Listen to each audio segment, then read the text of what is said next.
పెళ్లి సమయంలో వధువు యొక్క తల్లిదండ్రులు కాబోయే అల్లుడు పాదాలు ఎందుకు కడుగుతారు అనే సందేహం చాలామందికి తెలియచ్చు, తెలియకపోవచ్చు. సో నేను ఈ వీడియోలో అల్లుడు పాదాలు ఎందుకు కడుగుతారు అని చెప్పేసి నేను ఈ వీడియోలో తెలియజేస్తాను. నార్మల్గా వివాహ సమయంలో అల్లుడిని సాక్షాత్తు మహావిష్ణువు స్వరూపంగా భావిస్తారంటండి.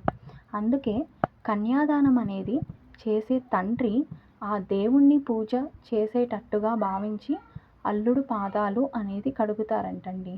అంతేకాకుండా మన భారతీయ సంప్రదాయంలో అలాగే పెళ్లి సమయంలో మామ అనేవారు తనకంటే ఎంతో చిన్నవాడు అయినా కాబోయే అల్లుడు తన పాదాలు కడిగి ఆ నీటిని తన తల మీద అలాగే తన భార్య తల మీద చల్లడం అనేది అందరికీ తెలిసిన విషయమే.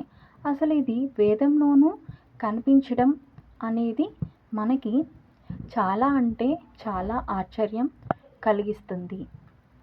అయితే ఇక్కడ అసలు మనకి తెలియని ఒక రహస్యం అయితే ఉందండి. దీంట్లోనే ఒక రహస్యం అయితే దాగి ఉంది. సాక్షాత్ లక్ష్మీనారాయణ స్వరూపాయ వారాయ శ్రీ మహాలక్ష్మి స్వరూపి శ్రీం కన్యాం అనేది వివాహ మంత్రం. ఇది వివాహం జరిగేటప్పుడు చెప్పే మంత్రం అండి.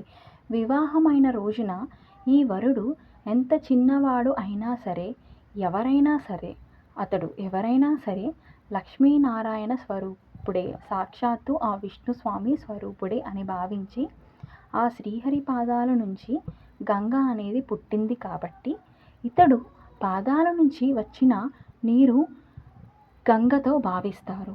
కానీ వరుడు పాదాల నుంచి గంగ అనేది రాదు కాబట్టి సహజంగా అందుకే ఆ వరుడు పాదాలను ఆ వధువు తల్లిదండ్రులు కడిగి ఆ నీళ్లు అనేది చెల్లుకోవడం మన ఆనవాయితీగా మారింది. అలాగే వివాహం అయిన రోజున పెళ్లి కూతురు ఆ లక్ష్మీ స్వరూపిణి అయి అందుకే ఆమెని చక్కగా అలంకరిస్తారు అంట. ఎందుకంటే ఆమె అందరి మధ్యలో ఉన్నా సరే పెళ్లి కూతురు ఎవరు అని అడిగితే అవసరం అనేది రాకూడదు అనే భావనతో పెళ్లి కూతురిని అలా ముస్తాబు అనేది చేస్తారు అంట. యాక్చువల్గా మన శాస్త్రం ప్రకారం పెళ్ళికి పిలవపోయినా సరే వెళ్ళాలి అని అంటారు.